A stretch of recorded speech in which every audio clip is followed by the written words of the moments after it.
Добрый день, уважаемые жители Республики Саха-Якутия. Текущая санитарно-эпидемиологическая ситуация в республике характеризуется 112 новыми случаями новой коронавирусной инфекции, выявленной на территории Республики Саха-Якутия по данным Управления Роспотребнадзора.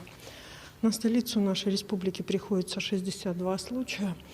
Соответственно, основные очаги этих случаев, основные группы заболевших относятся к семейным контактам, которые в достаточно большом количестве сегодня присутствуют как среди заболевших, так и среди тех, кто находится в наших больницах. Необходимо обратить внимание, что небольшое снижение, но тем не менее выявление случаев есть в Мегино-Кангаласском районе, сегодня там 17 случаев, и повышение количества случаев имеется в Амгинском районе 10 случаев. По 4 случая зафиксированы в Вилюйском, Нерингринском и Усть-Алданских районах. Особое внимание необходимо обратить внимание на Усть-Алданские и Вилюйские районы, потому что по ним принято решение, которое направлено на то, чтобы сохранить детей, так же, как и по Чарапчинскому району, где зафиксировано 3 случая о переводе всех, кроме выпускных классов, на дистанционное образование. По 2 случая зарегистрировано в Кобяйском, Намском улусах и по 1 случаю в Горном и Среднеколымском улусе. Необходимо обратить внимание на осложняющуюся ситуацию в Татинском улусе.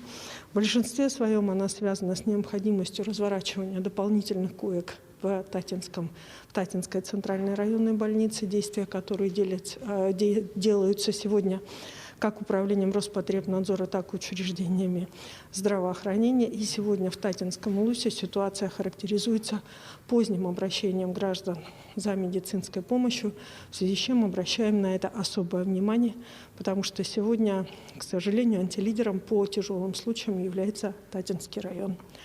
За сутки проведено 658 исследований, всего обработано за весь период пандемии 1 070 092 теста. Лаборатории наши продолжают работать как учреждения здравоохранения, так и, соответственно, учреждения Роспотребнадзора.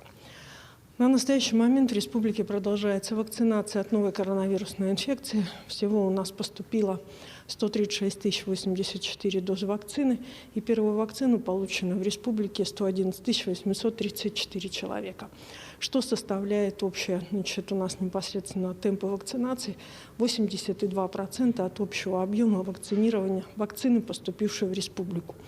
После праздников, в праздничные дни вакцина поступила в такие районы, как непосредственно Нерингринские, Алданские районы. И, соответственно, часть вакцин сейчас пойдет поступление в другие районы республики. И необходимо обратить внимание на то, что поступившая вакцина должна в тех же темпах, по графикам и по спискам граждан республики оказываться и осуществляться на территории и во всех учреждениях здравоохранения республики. В случае, если в вашем учреждении здравоохранения республики отсутствует вакцина или медики говорят об отсутствии вакцины, соответственно, необходимо просто-напросто проявить терпение. Через некоторое время вакцина будет направлена.